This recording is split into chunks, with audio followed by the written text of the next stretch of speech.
নমস্কার বন্ধুরা, সবাইকে স্বাগত জানিয়ে আজকে আমি ভিডিও শুরু করছি। আজ আমি বানাবো পনির ক্ষীর ভরা কোপ্তাকারি। দেখুন, পনির একটা নিয়েছি আর এদিকে কিন্তু আমি ক্ষীরও নিয়ে নিয়েছি।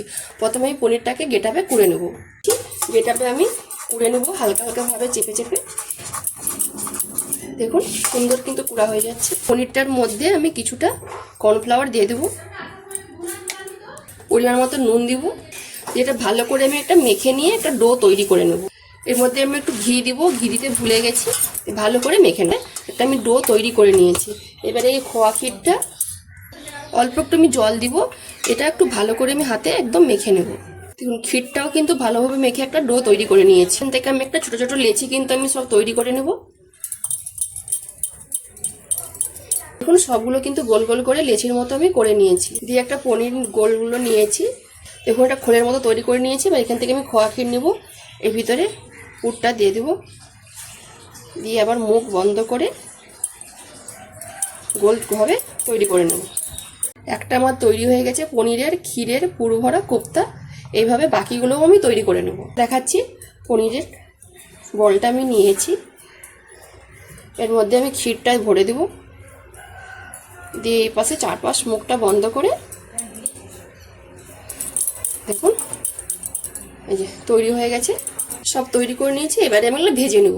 তেল ভালো করে গরম করে নিয়েছি, এবারে আমি ভেজে নেব। হালকা আঁচেই কিন্তু ভাজতে হবে, খুব লাল হয়ে পুড়ে যাবে। লাল লাল করে ভেজে নিয়েছি, জায়গাতে তুলে নেব। কী কী মশলা নিয়েছি: আদা কুচনো, টমেটো, চেরা কাঁচা লঙ্কা, পোস্ত আর কাজু বাদাম একসাথে মিশে পেস্ট করে নেব। কোপ্তাগুলো কিন্তু আমার সব ভাজা হয়ে গেছে। কোপ্তা ভাজার তেলে ফোড়ন দিয়ে দেবো গোটা গরম মশলা আর কালো জিরে। বেটে রাখা মশলাটা আমি দিয়ে দেবো।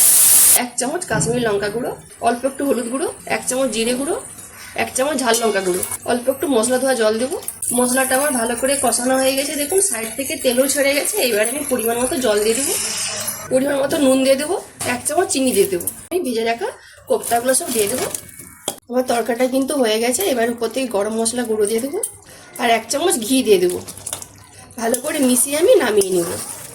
উপরে একটু গার্নিশের জন্য নারকেল কুড়ো ছড়িয়ে দেবো। দেখুন তরকারিটা দেখতে কত সুন্দর লাগছে আর খেতে কিন্তু সত্যি অসাধারণ লাগে।